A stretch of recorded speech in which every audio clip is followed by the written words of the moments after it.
หลายๆคนเว้าว่าการที่มีผัวบ่ลิ้นบ่เที่ยวคือโชคคือลาภที่ประเสริฐเนาะอันนี้บ่จริงเลยทุกคนคือข่อยเองเนาะข่อยเองคือมีสามีที่ว่าบ่ลิ้นบ่เที่ยวแต่มันบ่ได้ดีเสมอไปทุกคนเนาะการที่ผัวบ่ลิ้นบ่เที่ยวนี่บ่ได้ดีเสมอไปเพราะหยังเพราะมันเฮ็ดให้เฮานั่นกดดันเฮาหันอึดอัดเนาะเพราะว่าการเกิดเป็นคนการดำรงชีวิตนะทุกคนมันบ่สามารถจะอยู่ในจุดเก่ามันที่มันจำเจได้เนาะก็คือแบบว่าข่อยบ่สามารถจะอยู่เฮือนได้ตลอดเวลาเนาะเพราะว่าเวลาเป็นงานเนาะข่อยก็อยากไปเปิดหูเปิดตาเนาะก็อยากไปกินไปเที่ยวก็แนวมนุษย์เนาะทุกคนแต่ผัวกลับบ่ไปนำเนาะแล้วหลายๆคนเว้าว่าเอ้าผัวบ่ไปนำแห้งดีแล้ว เจ้าจังมีเวลา เจ้าจึงได้ไปคนเดียวเจ้าจังม่วน มันบ่ม่วนทุกคนเพราะหยังเพราะว่าเวลาที่เจ้าไปเห็นคนอื่นเนาะเวลาที่เจ้าไปเห็นคนอื่นเขาผัดมาเป็นคู่เนาะเจ้าจะเกิดความอิจฉาขึ้นในใจ โอ๊ยผัวกูคือบ่เป็นแนวนี้เนาะ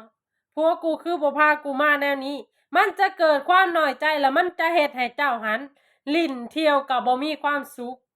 เนาะแล้วเจ้าก็บ่แม่นสิไปแล้วก็ไปลิ้นไปเที่ยวแบบว่า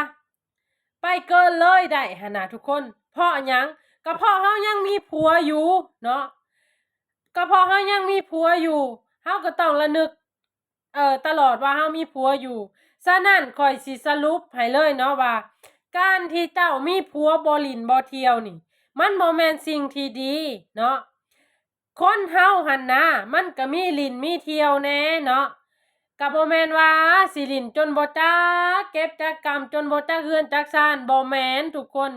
ก็ลิ้นเพราะว่าก็ไปหันมานี่เพราะว่าหมู่ไปเฮาก็ได้ไปหมู่เห็นเฮาก็ได้เห็นหมู่กินเฮาก็ได้กินเนาะบ่แม่นสิว่าบ่ไปไสอยู่แต่เรือนจำเจเนาะมันเฮ็ดให้เฮาหันกดดันตัวเองเพ้อๆหันนะทุกคนมันเฮ็ดให้เฮาหันเป็นโรคซึมเศร้าเนาะหรือว่าเป็นบ้าไปเลยก็มีเนาะเพราะว่าหยังเพราะว่าการที่บ่ได้ไปไสหันมันวนเวียนอยู่แต่มันวนเวียนอยู่แต่สถานที่เก่าหันเนาะบ่เห็นอีหยังบ่ฮู้อีหยังและก็บ่ทันโลกอีกทุกคนจักหมู่ไปฮอดไสแหละจักหมู่ไปเฮ็ดจั่งใดแหละโตยังบ่จักหยังเลยเนาะอันนี้คืออยากออกมาเว้าเป็นกระบอกเสีย